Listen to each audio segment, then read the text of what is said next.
할렐루야. 또 이렇게 뵙게 되어 반갑습니다. 참 이제 익숙해진 것 같아요. 오늘 이렇게 오면 마음이 평안합니다. 감사드립니다.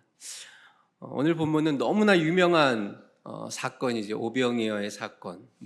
보리떡 5개와 물고기 2마리로 남자 어른만 5천 명, 그러니까 아이들, 여인들 다 합치면 한 10,000명 이상이라고 할 수 있는 수많은 사람들이 먹고 12광주리가 남은 그런 기적입니다. 이 기적은요, 예수님의 많은 기적 중에 유일하게 마태, 마가, 누가, 요한 사복음서에 다 나온 기적이 바로 오병이어의 기적입니다. 그래서 교회를 다니는 사람이라면 이 기적에 대해서 한 번쯤은 다 들어보았을 겁니다. 그 정도로 유명한 기적 중에 하나이죠. 이 기적을 통해서 오늘 우리에게 주시는 말씀, 메시지가 무엇인지 같이 은혜를 나누어 보고자 합니다. 자, 이 사건의 배경을 먼저 보면 이 사건 앞에서는 주님께서 제자들을 파송하시는 내용이 등장을 합니다. 제자들을 2명씩 짝을 지어서 파송해서 복음을 전하게 하고, 그리고 나서 그들로 인해서 많은 역사들이 일어나게 되죠. 제자들이 다시 돌아와서 주님께 보고를 합니다. 근데 주님께서 보시니까 이들이 너무나 수고를 했고 음식을 먹을 겨를도 없어서 좀 쉬게 하시려고 배를 타고 한적한 곳으로 이동을 하십니다. 근데 그것에 도착해 보니까 수많은 사람들이 이미 주님이 오신다는 소식을 듣고 미리 모여 있었습니다. 그래서 우리 예수님께서 그 주님 마음 가운데 목자 없는 양 같은 그들을 불쌍히 여기셔서 그들에게 또 많은 말씀을 가르치시고 병든 자를 고치시는 사역을 해질 때까지 계속 하시는 거죠. 그러면서 저녁이 되면서 오늘 우리가 묵상하려고 하는 오병이어 사건을 우리가 보게 됩니다. 우선 오병이어 사건을 묵상하기 전에 나누고 싶은 것은 이 흐름 속에 있는 그들을 보시고 불쌍히 여기시는 그 주님의 마음입니다.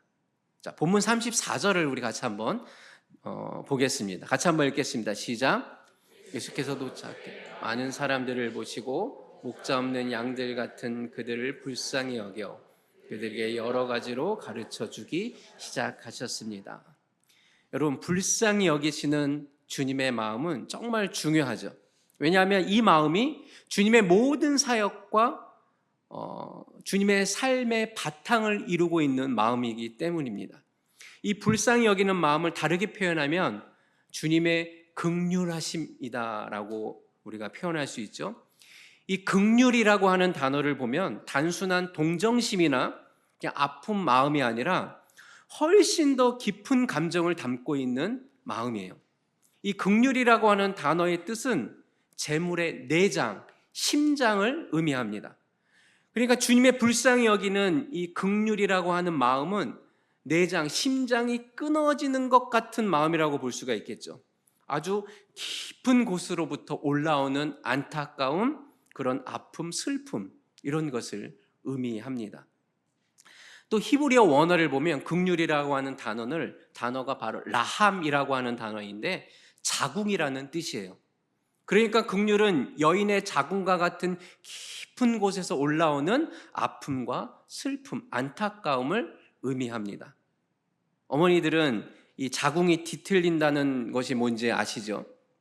하나님이 우리를 보시며 안타까워하시는 마음이 여인의 자궁이 아픈 것 같은 마음으로 표현하고 있는 거예요. 이런 마음이 성경에 나타나는 하나님의 긍휼입니다. 하나님께서 이 마음으로 우리를 눈동자와 같이 바라보시고 계신다는 것을 기억하는 축복이 있기를 바랍니다. 자, 이 하나님의 마음을 설명하는 것이 긍휼인데 이 마음에서부터 십자가는 시작이 되고 이 마음에서부터 하나님의 사랑도 시작이 되는 거예요. 이것은 부모가 자녀를 보면서 느끼는 마음이죠. 아마도 모든 부모님들의 마음은 자녀를 사랑하고 기쁘게 해주고 싶을 겁니다. 그러나 그보다 훨씬 큰 마음이 우리를 보시는 하나님의 긍휼하심이라는 거예요. 자, 이 마음은 복음서에도 너무나 자주 등장을 하죠. 주님께서 나병 환자, 맹인, 중풍병자 같은 그런 사람들을 보시고 고쳐주시고 또 수많은 사람들을 향해 불쌍히 여기시며 부모가 자녀를 보면서 안타까워하듯이 그들을 회복시켜 주셨습니다. 이것이 우리가 오늘 오병이어를 통해 묵상하는 첫 번째 교훈이라고 할 수 있어요. 여러분, 오병이어는 놀라운 기적입니다. 그러나 그 기적의 시작은 주님의 한없는 사랑에서부터 시작되었다는 거예요. 오병이어의 묵상은 먼저 우리에게 은혜를 주시기 원하시고, 우리가 목마를 때 마실 것을 주시기 원하시고, 고통 가운데 있을 때 평강을 주시기 원하시는 그 주님의 마음에서부터 시작되었다는 거죠. 여러분, 하나님은 저와 여러분을 불쌍히 여기십니다. 우리를 바라보실 때 근본적으로 우리가 잘했는가 못했는가, 예배에 나왔는가 빠졌는가, 우리가 말씀을 지키는가 안 지키는가, 그것을 보는 것이 아닙니다. 부모님들은 아실 거예요. 항상 자녀를 볼 때 어떻게 하든지 회복시켜주고 싶은 마음, 뭘 하든지 간에 참 우리 자녀가 어떻게 하든지 기쁨이 있기를 원하는 마음, 그런 마음이 있지 않습니까?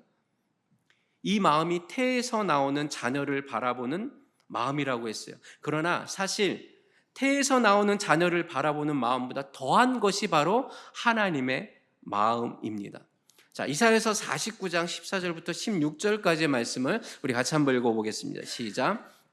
그러나 시온은 이렇게 말했습니다. 여호와께서 나를 버리셨구나. 주께서 나를 잊으셨구나.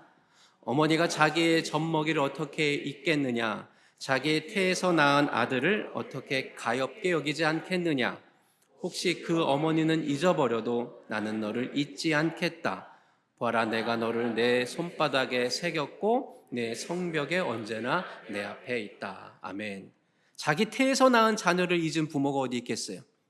그러나 만약에 그런 일이 있다 할지라도 우리 하나님은 잊지 않으신다는 겁니다. 우리를 주의 손바닥에 새겨놨다라고 말씀하고 있죠. 우리도 뭔가 잊지 않으려면 이렇게 손바닥에 뭐 적어 놓잖아요. 우리 할머니 할아버지들이 손주 보고 싶으면 이렇게 핸드폰 바탕화면에 다 깔아놓잖아요. 네, 잊지 않 보고 싶은 마음. 그렇게 하나님은 우리를 날마다 기억하신다는 거예요. 할렐루야. 이것이 나를 향한 하나님의 마음입니다. 어떤 사람은 이것이 안 믿어질지 모르겠지만 분명한 증거가 있어요. 이런 하나님의 마음을 모든 사람들이 거역할 수 없도록 우리에게 증거를 주셨는데 그것이 바로 십자가입니다. 십자가가 예수님이 우리 가운데 새겨주신 증거예요. 하나님이 우리를 불쌍히 여기셔서 우리를 회복시키시고 생명을 주기 원하십니다. 그래서 말씀을 주셨고 십자가를 허락하셨고 그분 안으로 우리를 초청하시는 거죠. 그렇다면 이렇게 주의 긍휼하심을 생각하면서 우리가 기억할 것이 무엇일까요? 그것은 바로 우리도 그래야 한다는 거예요. 주님의 모든 사역의 동기는 하나님의 긍휼로부터 시작되었다면 우리도 그래야 한다는 겁니다. 우리 사역과 우리의 헌신의 동기도 하나님의 마음, 이 긍휼이 있어야 된다는 거예요.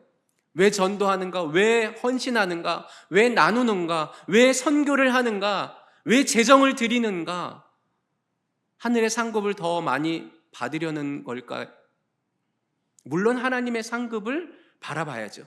그러나 정말 우리가 하나님의 긍휼을 조금이라도 경험했다면 우리의 헌신은, 우리의 사역은 보상이나 상급이 아니라 말할 수 없는 감사요, 기쁨에서 나오는 자연스러운 행위여야 합니다.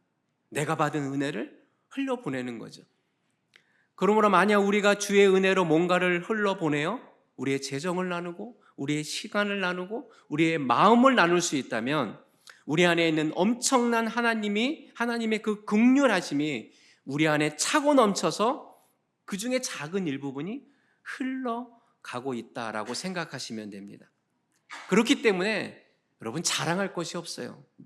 그렇기 때문에 우리는 어떤 상황 속에서도 감사할 뿐입니다. 그 모든 것이 주님의 은혜요, 하나님의 긍휼이 우리를 통해서 나타나는 거죠. 저는 오늘의 교회와 성도들이 이런 하나님의 긍휼을 경험하고 이 긍휼이 흘러 넘치는 그런 복된 주님의 교회가 되기를 주님의 이름으로 축복합니다. 자, 이렇게 주님께서는 수많은 사람들을 향한 긍휼의 마음을 가지고 그들을 그들의 필요를 채우기 위해 움직이시는데, 우리 다시 한번 34절부터 37절의 말씀을 통해서 묵상해 보도록 하겠습니다. 34절입니다. 시작. 예수께서 도착해 많은 사람들을 보시고 목자 없는 양들 같은 그들을 불쌍히 여겨 그들에게 여러 가지로 가르쳐 주기 시작하셨습니다. 날이 저물어 가자 제자들이 예수님께 다가와 말했습니다. 이곳은 빈들인데다 시간도 많이 늦었습니다. 사람들을 보내 가까운 마을이나 동네에 가서 각자 먹을 것을 사 먹게 하시죠. 그러자 예수께서 대답하셨습니다. 너희가 그들에게 먹을 것을 주라. 제자들이 예수께 말했습니다. 그럼 우리가 가서 200데나리오너치를 사다가 그들에게 먹이라는 말씀입니까? 아멘. 자, 우리 주님께서는 수많은 사람들을 보시면서 그들을 불쌍히 여기시고 그들의 목마름, 그들의 배고픔을 채우십니다. 먼저는 말씀을 가르쳐 주시기 시작하셨습니다. 영적인 목마름을 채워주시는 거죠. 그러나 거기서 끝나지 않고 주의 말씀을 가르치시는데 날이 저물었어요. 그러니까 그들이 배고프다는 사실을 알게 되죠. 그래서 주님은 그 수많은 사람들의 배고픔을 채우기 위해 일하십니다. 이것이 오병이어의 시작이죠. 여기서 우리는 중요한 교훈을 배우게 됩니다. 주님은 우리의 필요를 잘 아시는 분으로 우리의 영적인 필요뿐만 아니라 우리의 육적인 필요도 다 아신다는 겁니다. 저는 이 사실이 너무나 큰 위로요 감사인지 모릅니다. 자, 시편 103편 13절 14절에 다윗이 이렇게 고백하고 있어요. 우리 같이 한번 읽어볼게요. 시작. 아버지가 자식을 불쌍히 여기듯 여호와께서도 주를 경외하는 사람들을 불쌍히 여기신다. 우리의 체질을 아시고 우리가 흙임을 기억하시기 때문이다. 아멘. 하나님 우리의 체질을 아시고 우리가 흙임을, 먼지뿐임을 기억하신다는 거예요. 주님은 우리가 어떤 존재인지를 너무나 잘 아십니다. 우리는 좀 뭔가 대단한 사람이길 원하지만 우리는 주님의 도움이 없이는 한순간도 살 수 없는 먼지 같은 존재라는 거예요. 우리는 날마다 변덕스럽고 신실하지 못하고 때로는 우리를 보기에도 너무나 한심하죠. 그런데 감사한 것은 주님도 그것을 아신다는 거예요. 그 모든 것을 아시면서 우리를 통해 일하신다는 것을 여러분 기억하시기를 바랍니다. 하나님은 우리를 너무나 잘 아십니다. 우리가 말하지 못한 것도 아시고 우리도 모르는 깊은 내면의 생각도 고민도 아픔도 다 아십니다. 일이 얼마나 감사한 일입니까? 한번 이런 상상을 해봤어요. 나중에 제가 하나님 앞에 천국에 가서 주님을 처음 딱 만나면 내가 어떤 행동을 할까? 저 혼자 그냥 상상한 거예요. 저는 이렇게 할 것 같아요. 나의 첫 행동은 그분을 붙잡고 막 울 것 같아요. 그때 주님은 어떤 반응을 하실까? 야, 무슨 일이야? 왜 울어? 누구 때문이야? 누가 너를 이렇게 했어? 라고 묻지 않고 그냥 내가 그분을 붙잡고 울면 그분도 나를 붙잡고 나를 안아주시고 우실 것 같은 그런 상상을 한번 해봤습니다. 그런 생각을 하면 얼마나 큰 은혜요 위로가 되는지 몰라요. 나를 설명하지 않아도 하나님 내가 이랬어요. 하나님 나를 이렇게 누가 힘들게 했어요. 내 상황이 이랬어요. 나에 대해서 설명하지 않아도 다 아시는 분, 내가 왜 우는지 나도 잘 모르겠는데 그 마음까지 아시고 나와 함께 우시는 분, 그분이 바로 저와 여러분의 주님이십니다. 믿으십니까? 그래서 주님은 이렇게 수많은 사람들을 불쌍히 여기셔서 영적인 필요뿐만 아니라 우리의 육적인 필요, 배고픔, 목마름도 다 아십니다. 그래서 그들을 위해서 먹을 것을 준비해 주십니다. 이런 생각이 들었어요. 우리에게 이렇게 영적인 필요도 있고 육적인 필요도 있는데 우리 주님께서는 영적인 필요를 먼저 채워주실까요? 육적인 필요를 먼저 채워주실까요? 답은 없어요. 주님께서 알아서 하시겠죠. 네. 근데 오늘 본문은 주님께서 영적인 필요를 먼저 채워주셨어요. 그들에게 말씀을 가르쳐 주셨습니다. 그런데 때로는 육적인 필요를 먼저 채워주실 때도 있어요. 자, 열왕기상 19장에 보면 엘리야라고 하는 위대한 선지자가 등장합니다. 근데 위대해도 다 같은 것 같아요. 그의 인생에 우울증이 찾아와서 영적인 침체에 빠지게 됩니다.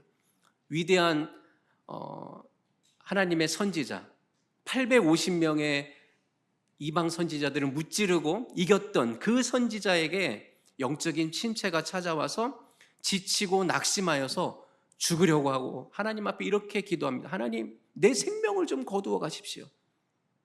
이렇게 죽여달라고 기도하죠. 그때 주님께서 엘리야에게 나타나셔서 내가 너에게 준 약속이 있지 않느냐? 뭐가 문제냐? 이렇게 말씀하지 않으셨어요. 아무 말씀도 하지 않으시고 그를 어루만지시며 구운 떡과 물 한 병을 그의 머리맡에 놓아주셨죠. 그리고 그를 깨워서 일어나 먹으라. 일어나 먹어. 다른 말 없이 먹으라고만 하셨어요. 먹고 나니 다시 잠들어요. 또 깨우세요. 일어나 먹으라. 갈 길이 있다. 이런 분이 바로 우리 주님이십니다. 참 섬세하시고 참 감사한 일이죠. 우리의 모든 필요를 합당하게 채우시는 분이십니다. 근데 구약의 하나님만이 아니라 신약의 우리 주님도 마찬가지예요.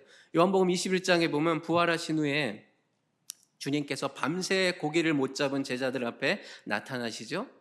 자, 그물을 배 오른편에 던지라. 그때 많은 고기를 잡게 되었어요. 그때까지 제자들은 예수님인지 몰랐어요. 그때 한 제자가 주님이시다 라고 하자 베드로가 옷을 벗고 그 바다로 뛰어듭니다. 주님께 나아가기 위해서요. 그러자 제자들이 육지로 다 올라오자 주님이 어떤 행동을 하십니까? 그들을 위해서 생선을 굽고 아침 식사를 준비해 주시죠.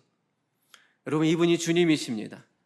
주님은 당신이 부활한다고 수없이 제자들에게 말했음에도 그것을 알지 못하는 제자들을 찾아가 낙심하고 있을 때, 야, 너희들 지금 뭐 하는 거야? 내가 수없이 얘기하지 않았냐? 내가 부활한다고. 어떻게 한 사람도 그 말을 기억하지 못하냐? 라고 말씀하지 아니하시고 아무 말 없이 생선을 구워주시고 아침을 준비해 두시죠. 이분이 우리 예수님이십니다. 성도 여러분, 우리가 주님 앞에 기도하는 것이 얼마나 감사한지 몰라요. 우리가 고상한 기도를 하지 않아도 돼요. 때로는 의미 없이 울기만 해도 우리 주님은 다 아십니다. 여러분 중에 혹시 상하고 병들고 외로운 사람들이 있다면 주의 은혜가 함께 하시기를 축복합니다. 주님께서 다 아십니다. 정말 어렵고 상하고 죽을 것 같은 그런 상황도 다 아십니다. 그리고 가장 정확한 길로 인도해 주실 줄로 믿으시기를 바랍니다. 우리의 영적인 필요를 채우실 뿐만 아니라 우리의 육적인 필요도 채워주시는 분이시기 때문입니다. 이 주님께서 우리에게 기도를 가르쳐 주실 때도 하늘의 양식만이 아니라 일용할 양식으로 해서 기도하라고 하셨잖아요. 하늘에 계신 우리 아버지요, 오늘날 우리에게 일용할 양식을 주시옵소서. 이것은 약속이에요. 기도하라. 반드시 들어 응답될 것이다. 우리가 어떤 필요를 구할 때마다 가장 선하게 인도하여 주실 분이 바로 우리 주님이시라는 그런 믿음을 가지고 살아가는 성도들 되시기를 주님의 이름으로 축복합니다. 여러분, 이런 믿음이 있어야지 우리의 기도가 응답되지 않아도 낙심하지 않는 거예요. 주님께서 나를 가장 잘 아신다라고 하는 믿음이 있으면 내가 A를 위해서 기도했는데 B를 주셔도 낙심하지 않는 거예요. 그런데 이런 믿음이 없으니까 내가 A를 위해서 기도했는데 B를 주시면 낙심하는 거예요. 하나님이 나를 사랑하지 않으신가? 주님이 가장 선한 것으로 우리를 채우시고 나를 가장 잘 아시는 분이시라는 것을 믿고 기도하는 우리 모든 성도들 되시기를 주님의 이름으로 축복합니다. 또 우리는 오병이의 기적에서 무엇을 배워야 됩니까? 마찬가지로 우리도 그래야 한다는 거예요. 우리도 다른 사람의 영적인 필요뿐만 아니라 그들의 육적인 필요를 채워줘야 됩니다. 교회도 그래야 됩니다. 누군가가 필요하다면 채워줘야 되죠. 자, 요한일서 3장 17절에 18절 말씀을 같이 한번 읽어보겠습니다. 시작. 누구든지 세상 재물을 갖고 있으면서 자기 형제나 자매의 궁핍함을 보고도 도와줄 마음이 없다면 어떻게 그 사람 안에 하나님의 사랑이 있다고 하겠습니까?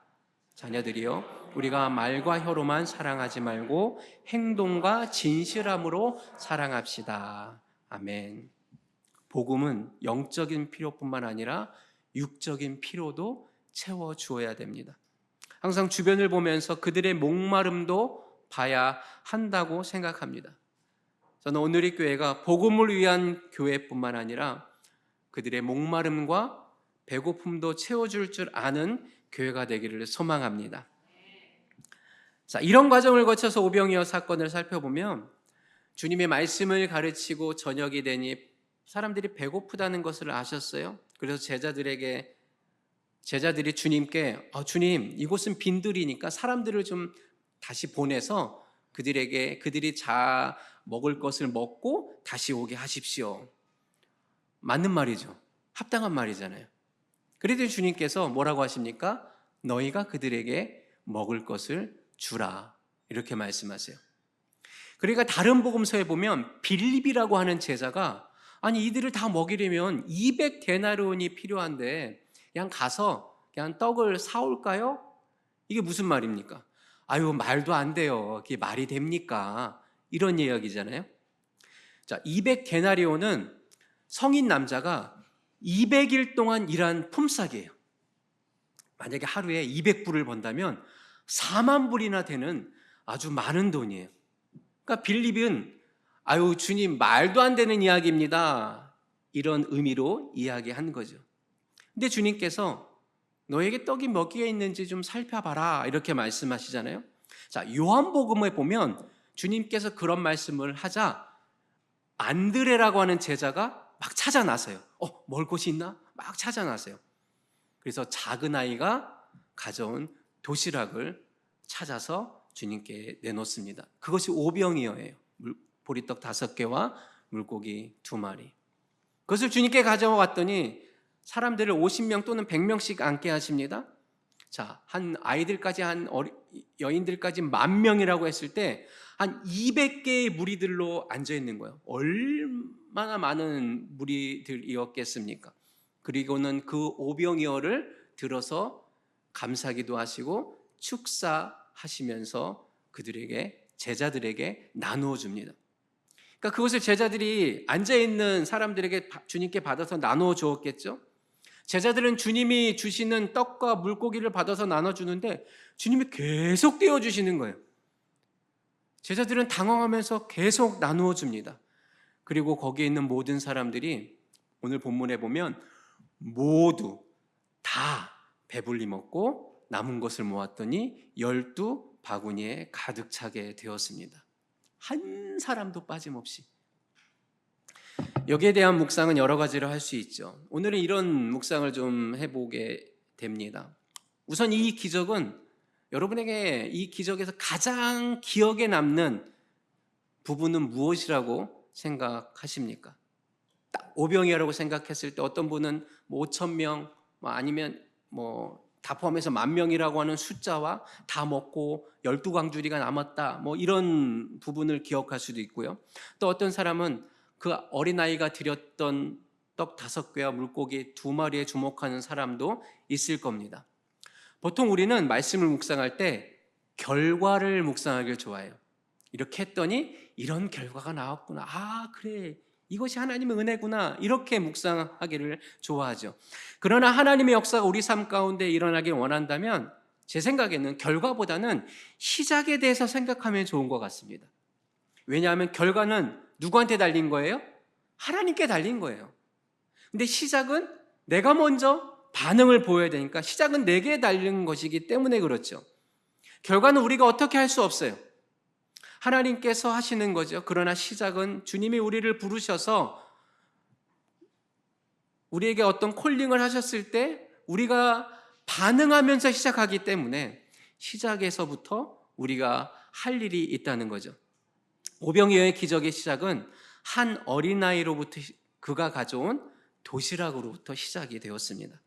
이것은 그냥 한 일반 사람들의 평범한 음식이다라고 생각하시면 돼요. 평범한 일상적인 것을 기꺼이 주님께 드림으로 오늘의 기적이 시작됩니다. 여러분, 하나님은 수많은 사람들의 배고픔을 해결하기 위해서 돌을 가지고 떡으로 만들 수 있는 분임에도 불구하고 그렇게 하지 않으셨어요. 대신에 주 앞에 신실하게 드린 작은 자의 헌신을 통해 배고픔을 해결하기를 원하셨습니다. 이것이 오병이어의 가장 중요한 교훈입니다. 이런 생각도 해봤습니다. 이 아이가 오병이어를 내놓았을 때 다른 사람들이 그것을 봤겠죠. 어떤 생각이 들었을까요? 자신들은 내놓지 못하면서 아이가 내놓은 것을 보면서 부끄러워하지 않았을까요? 아이고, 저거 갖고 어떻게 하려고, 그거 초라한 것을 주님께 내놓다니, 이런 생각 했을 수도 있겠죠. 여러분, 보통 헌신을 말할 때 우리는 뭔가 그럴듯한 헌신을 생각합니다. 헌신을 해도 좀, 이런 표현 좀 그렇지만 좀 뽀대나는 헌신? 좀 이렇게 보일 수 있는 헌신? 이런 생각을 하죠. 우리에게 그런 마음이 있다면 오늘 이 어린아이의 헌신을 생각해 보시길 바랍니다. 그리고 이 아이의 작은 헌신을 받으시고 하늘을 향해 높이 들어 감사기도 하시고 축복하시는 그 주님의 모습을 생각해 봅시다. 사실 우리는 이런 말을 좋아해요. 최고의 하나님께 최고의 것을 드리자. 저도 참 좋아하는 말입니다. 하나님께 뭔가를 할 때 정말 최고의 것을 드리고 싶어요. 마땅히 그분은 최고의 것을 받으실 만한 분이잖아요. 그런데 우리가 최고의 것을 드린다고 해도 그것이 그분께 최고의 것일까요? 최고의 하나님께 최고의 것을 드리는 마음이 나쁜 것은 아닙니다. 그러나 이 말이 내가 헌신을 해도 좀 보기 좋은, 뽀대나는 이런 것으로 헌신해야지라고 하는 의미라면 저는 그것은 거부합니다. 그렇다면 오병이어의 기적은 기록되지도 않았을 거예요. 여러분, 주님께서 아이의 작은 것을 사람들 앞에서 높이 들어 감사 기도를 할 때 이 아이의 마음이 어땠을까요? 자기가 드린 것은 작은 것이었지만 그것을 높이 들고 감사 기도하시는 주님의 모습을 볼 때 이 아이의 마음은 다른 사람들의 마음과는 전혀 달랐을 겁니다. 드린 자만이 아는 거예요. 그리고 그 헌신이 주님의 손에 의해서 막 나누어질 때 이 아이의 눈에는 그 주님의 손에만 가 있었을 것 같아요. 자기 것을, 작은 것을 드렸는데 계속해서 나누어 주는 거예요. 계속 떼어주는 신기한 역사를 보면서 또 이 아이의 마음은 어땠을까요? 그리고 모든 사람들을 다 배불리 먹는 것을 보았을 때 또 이 아이의 마음은 어땠을까요? 아무도 그 아이의 마음을 헤아릴 수 없었을 겁니다. 전 이 아이를 생각해 봤어요. 우리에게는 작은 것일지 몰라도 이 아이에게는 그 도시락은 전부였습니다. 드린 자만이 압니다. 기도해 본 사람만이 압니다. 기도 안 한 사람은 기적이 뭔지 몰라요. 우리가 뭔가를 드렸을 때 그것이 내 인생을 얼마나 부유하게 하는지 경험해 본 사람만이 알 수 있다는 거죠. 나중에 이 사건 이후에 사람들은 집에 가서 이렇게 얘기했을 것 같아요. 놀라운 일이 있었어. 모든 사람들이 다 배불리 먹었어. 정말 신기한 일이었어. 이렇게 얘기했겠죠. 그러나 이 아이는 무슨 말을 했을까요? 잘 모르겠지만 이 아이의 머릿속에는 평생 잊을 수 없었을 겁니다. 내가 작은 것을 드렸더니 정말 큰 역사가 일어났구나. 1954년경 미국의 한 라디오 프로그램에서 아프리카에서 봉사하는 슈바이처 박사님에 대한 이야기가 방송이 되었어요. 근데 이 방송을 들은 테레사라고 하는 7살 소녀가 자기도 막 뭔가를 하고 싶은 거예요.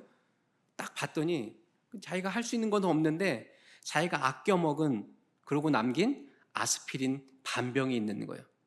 그래서 그것을 방송국에 보냈어요. 이 약을 아프리카에 있는 슈바이처 박사님께 전해주세요. 자, 이 사연을 접한 미국 에드워드 맥나라마라고 하는 사령관이 그 사연을 듣고 감동을 받았어요. 그래서 약을 가지고 그 소녀가 드린 그 약 한 병을 아프리카에게 전해줘야 되겠다 결정을 했고, 나아가 그냥 약만 전해주는 것이 아니라 좀 그것을 알렸어요. 그때 수많은 사람들이, 군인과 시민들이 감동을 받아서 약을 기부하기 시작했습니다. 결국 한 10만 불어치의 약이 모아졌어요. 자, 이 약을 가지고 비행기를 타고 아프리카에 가는데 이 사령관이 누구와 함께 갔을까요? 그 어린 소녀를 데리고 갔습니다. 그러면서 이렇게 얘기해. 봐라, 너의 작은 헌신이 수만 불의 의약품이 되어서 정말 수많은 사람들을 살릴 것이다. 저는 테레사는 여러분 그 모습을 보면서 무슨 생각을 했을까 생각해 보면 어린 소년이 드렸던 오병이어 그 생각이 나지 않았을까요? 아, 내가 작은 것을 드렸더니 큰 역사가 일어나는구나. 여러분 드려본 사람만이 아는 거예요. 또한 이런 엉뚱한 묵상도 해봤어요. 아이가 오병이어를 내놓았을 때 다른 사람들은 정말 아무것도 가진 것이 없었을까? 없었을까요? 여러분 예수님은 말씀을 가르치실 때 밤늦게까지 하는 것을 그런 일이 이번만이 아니었어요. 사람들은 알았을 거예요. 아, 예수님은 말씀을 늦게까지 하는구나. 먹을 것을 좀 싸가야지. 물론 제 생각입니다. 근데 아이는 내놓았어요. 제가 주님이라면, 그럴 일은 없지만 저 같으면 딱 그것을 받으시고 한번 싹 주변을 봤을 것 같아요. 스캔을 하면서. 나는 너희들이 뭘 가지고 있는지 다 안다. 근데 주님께서 아무 말도 안 하셨어요. 왜냐하면 주님은 그들에게 가진 것에 대해서 관심이 없거든요. 주님의 관심은 선한 마음으로 주께서 찾으셨을 때 작은 것이라도 드렸던 그 아이에게만 관심이 있으셨습니다. 여러분 지금도 주님은 그 아이를 찾고 계십니다. 그리고 드린 것을 높이 들고 감사를 드리는 주님의 모습을 상상해 보십시오. 그리고 여러분이 드린 것이 그 두 손 안에 있다고 상상해 보십시오. 그보다 기쁜 일이 어디 있겠습니까? 여러분 지금도 주님은 우리의 헌신을 기다리고 계십니다. 드린 것이 얼마든지 간에 그것이 작든 크든 상관없이 그것을 사용해서 주님께서는 목마른 자, 배고픈 자, 주님이 필요한 자들을 위해서 사용하실 겁니다. 소망하기는 여러분과 제 가운데 이 아이와 같은 그런 은혜가 있기를 바랍니다. 사랑하는 오늘의 교회 성도 여러분, 말씀을 정리합니다. 우리를 향하신 주님의 마음을 기억하시기를 바랍니다. 우리를 불쌍히 여기시며 나보다 나를 더 잘 아시는 주님이십니다. 우리도 그 긍휼의 마음으로 세상을 나가십시오. 또한 주님은 우리의 영적인 필요뿐만 아니라 육적인 필요도 채워주시는 분이십니다. 무엇보다 아이의 작은 헌신이 큰 기적을 이루었고 헌신의 시작의 역사를 만들어 갑니다. 우리 안에도 그런 헌신이 있기를 바랍니다. 내가 어떤 마음으로 주님 앞에 나아갔는가? 드린 자만이 경험할 수 있는 거죠.